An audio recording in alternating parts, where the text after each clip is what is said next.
Hey everyone, Mundo here. If you would like to support the show, please head to patreon.com/crimeandcourtusa.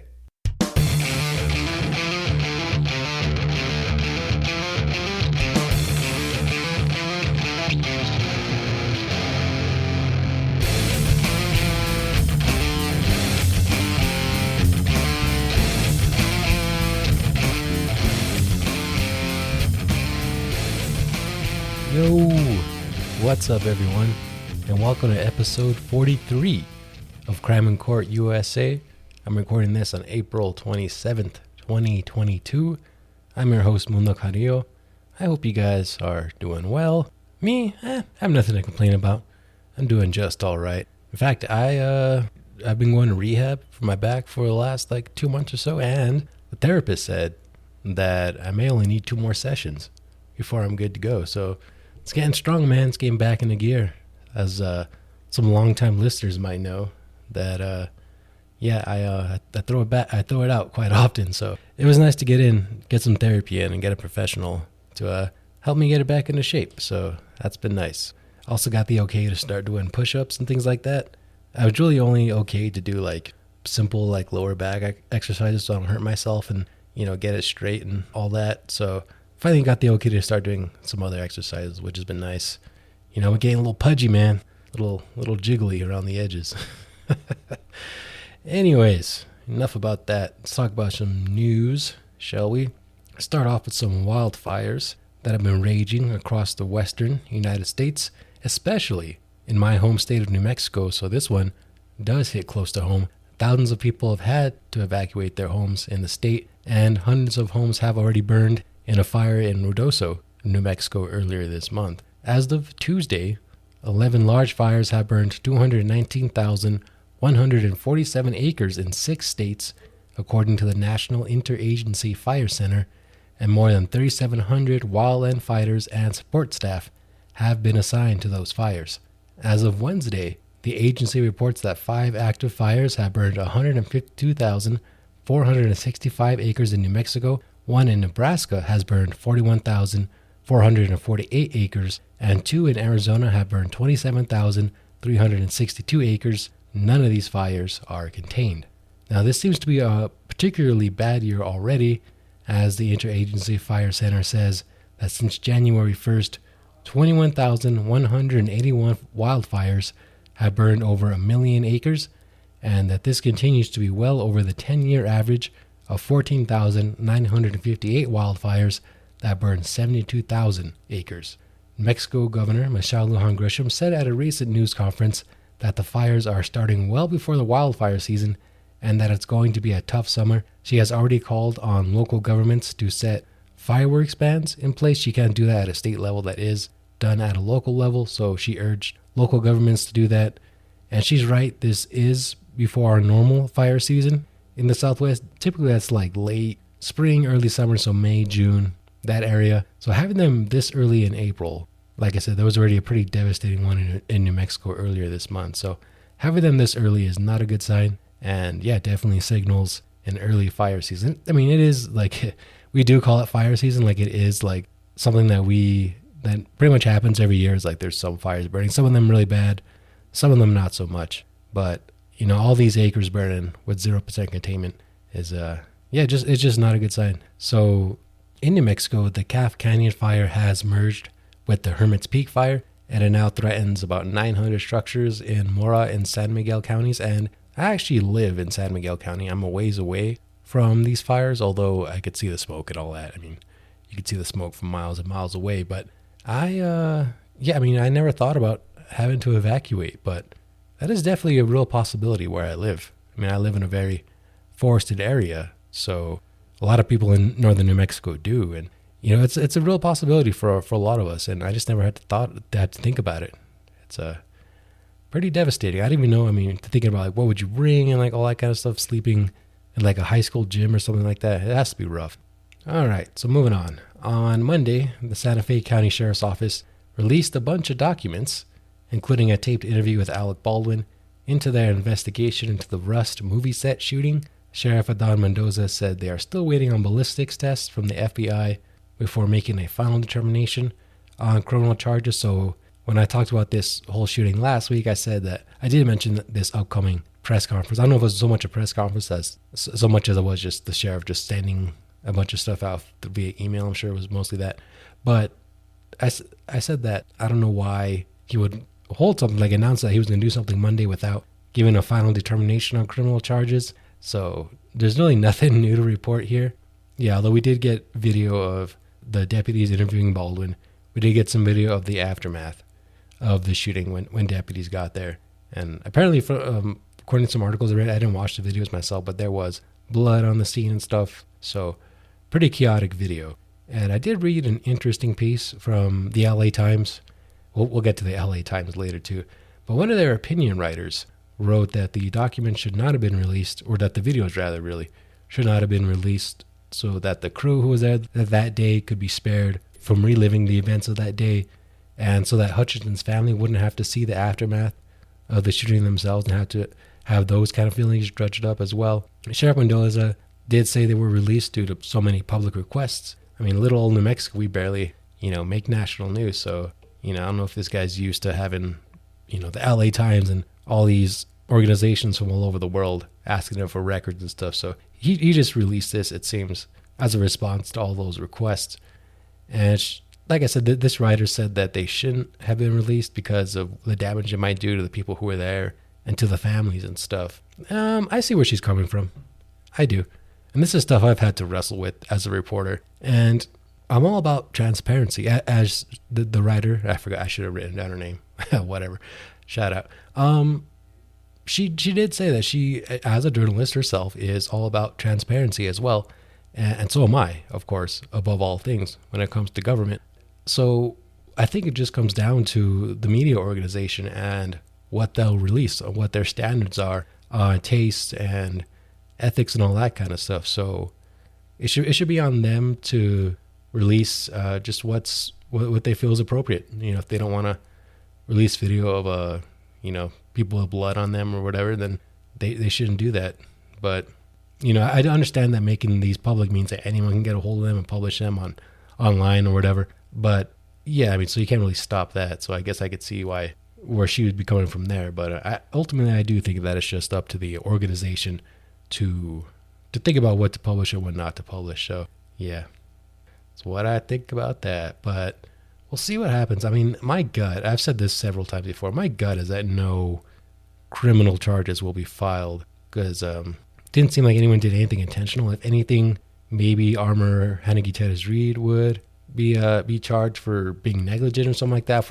It was her job as the armor to make sure that guns and everything else was safe on set. So I could see why they could say she was criminally negligent by doing that, but I don't know. I don't know about that. I think that's more of a civil thing.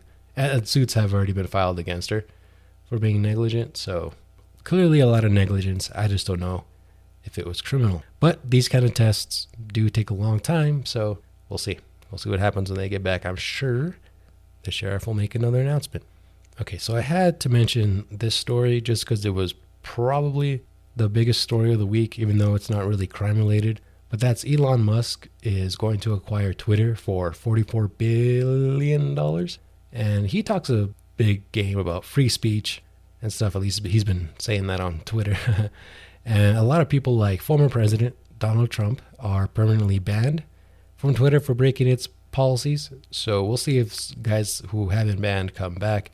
I guess Trump has said that he won't come back, but we'll see. And of course, this is a big story because the world's richest man, he's launching freaking rockets into space and shit, now has control over a very influential social media platform.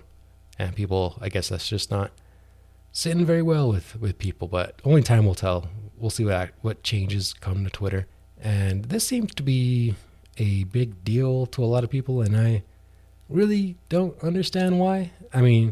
People are kind of talking as if free speech itself is at stake right now or something, and I just don't see why. Although Twitter is very influential and a very established medium in our society, it has a global reach. It is ultimately just a website, and, free speech itself isn't contingent on whether a rich guy owns Twitter or not. If Twitter really does take a downturn under Musk's watch, then someone will just create a better Twitter. You know what I mean? Like, I know it's been tried before. All these other social media platforms have come and gone, and you can't take out the big dogs, the established dogs. I get that, but ultimately, it is just a website, and I bet you someone's going to come out with a better Twitter someday anyways. You know what I mean?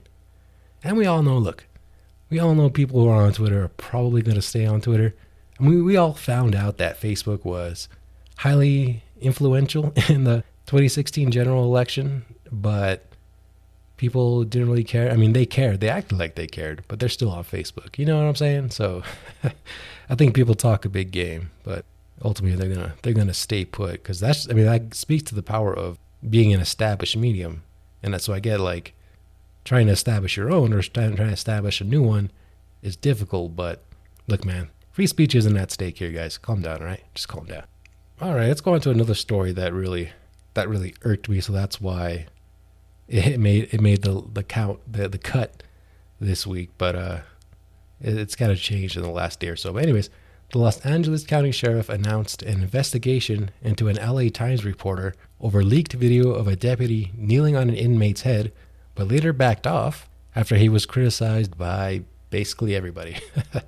So Sheriff Alex Villanueva said at a news conference on Tuesday that he was investigating a couple of political rivals for that video leak, as well as LA Times reporter Elaine Chekmedian. And I'm sorry if I'm not saying that right.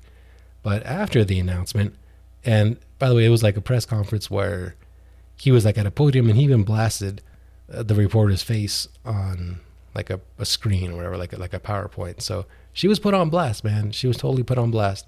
And after the announcement, the LA Times published a letter that its general counsel sent to the sheriff. And in short, Attorney Jeff Glasser said that the sheriff executing any kind of search warrant against Chekmedian or the Times would be a violation of constitutional law. Glasser included case law where the Supreme Court ruled that journalists are not legally liable when they obtain and publish information that was obtained illegally, even if the journalist knows that the information may have been obtained illegally. Villanueva later backed off on Tuesday after being criticized by politicians and media rights groups. And let me tell you something. Good thing he did. Now, obviously, just not a good move in general. It seems that it is a violation of constitutional law, but also just a scummy move, man, to put a reporter on blast like that and say you're investigating her as part of a criminal investigation for her simply doing her job. I mean, that's low, man. That's low. That's just straight up intimidation of a reporter doing her job. You know? Luckily, he backed off, because I guess that's what I'll keep it at for now. But yeah, just a bad move on his part. Don't appreciate it at all as a former crime reporter myself. I've written stories about police departments and stuff. Stories that I'm sure they didn't find flattering, but, just doing my job, and so was this reporter. So, good move. Good move, Sheriff. Bad move, but then good move. Well done. All right, so I want to bring up the Megan Thee Stallion shooting that I talked about a few weeks ago. She actually opened up about being shot by rapper Tory Lanez. She sat down for an interview with Gayle King on CBS on Monday morning, April 25th. And it was a really good interview, I thought, because in addition to talking about the shooting, she also opened up about lying to the police about getting shot because she thought the police might shoot them back. So she kind of explained the events of the night. She said they were at a party hosted by Kylie Jenner in the Hollywood Hills in the summer of 2020. Then later, she got into a car with Lanez, his driver, and her best friend from Houston. Of course, Megan is from Houston. And then an argument sort of broke out in the car, and the driver pulled over, and that's when Lane got out of the car and shot Megan. She said that he started apologizing and even offered her $1 million to not say anything about it. And of course, police started showing up right away. She said a lot of police started showing up, and even a helicopter started flying overhead. And she said that she was scared she was going to die. She told the cops that she stepped on glass out of fear that they would be shot. The George Floyd incident, the one where former officer Derek Chauvin kneeled on George Floyd, who was black, in Minnesota, that had happened a month prior. So people were still on edge about that. And she even stuck with that story about stepping on glass, even as the police were talking to her at the hospital. And she said to this day, she still has bullet fragments in her feet. So I kind of want to bring that up. I know I kind of made light of the situation last time, but after seeing her talk about it, it's like, yeah, like someone got shot, and I can imagine. I don't want to be shot ever. Like, I'm sure it hurts, and not only does it hurt, but it's also like terrifying. Like, you don't know what's happening. Like, you don't know. I don't know. Like, she was talking to, like, what she didn't know what veins maybe hit or something like that. You just never know when you get shot, because when you get shot, like, it doesn't go like straight through you. You know, it sort of bounces around in your body sometimes. So that's when you get the fatal hits, is when you get shot somewhere and like it bounces and it pierces your liver or something like that. Like when someone gets shot, I'm going getting sidetracked here, but let's say someone gets shot like in the chest. I've seen it like it'll come out of like their butt or something like that. Like it really gets turned around inside the body. So yeah, I never want to get shot because you just never know. And so yeah, I just wanted to bring that up. And Lanez was recently found to have violated his conditions of release. That's when I was talking about it last time, by contacting Megan online, and he was taken into custody. But Gayle King did say at the end of the segment that he is out on bond again. So I guess he made bond again. And the story about broken glass will certainly be used against her at trial, because defense attorneys really like going at inconsistent statements that the victims make to police. But there seems to be strong physical evidence that Megan was shot, and they will surely have a doctor testify to that, saying like, yeah, she does have bullet fragments in her feet. So someone shot her the night in question. So evidence seems pretty strong against Mr. Lanez. That's not his real name anyways, but I forgot what his real name was. Who cares? Anyhow, that's that. Just another thing that just really stuck with me watching that interview was how she seemed genuinely scared that she might die, or her and the others in that car might die once the police got there. And so that's why she lied about being shot. Like, that's just very eye-opening, you know? Like, if I got shot and the police started rolling up, I'd be happy. You know what I mean? Like, yes, sir, it was him. He shot me. Please help. You know what I'm saying? But that's just my privilege, I guess. I mean, you know. Sometimes you just gotta have your eyes open, man. So that was very eye-opening. That she stuck with that lie because she was scared that the cops might shoot them. It's crazy. And finally, it looks like NBA legend Jerry West really doesn't like his portrayal in HBO's Winning Time. It's a show about I believe the 70s, 80s, probably the 80s Lakers with Magic Johnson and Kareem and all those dudes. And apparently Jerry West is portrayed like a drunken asshole in that show. Again, I haven't seen it, so I can't speak to that. But the real Jerry West says that he plans to take legal action, and that he's even willing to take it to the Supreme Court over that portrayal. His lawyer sent a letter to HBO demanding that they retract its portrayal of West. And by the way, I got this from the Los Angeles Times. The letter claims that HBO broke the law by having a false portrayal of West and claiming that it's factually accurate. And West is he's a legend. Like I said, he's a notable guy in the NBA. In fact, he's the guy on the NBA's logo. Like, that's his silhouette on the logo. But HBO seems to have doubled down and says it stands behind the research it does behind its portrayals, and doesn't sound like they're basically going to give in to those demands. I think the letter gave them 2 weeks to retract that portrayal. So it looks like they're moving forward. Jerry West talked a big game about going to the Supreme Court, so maybe this one ends up in court.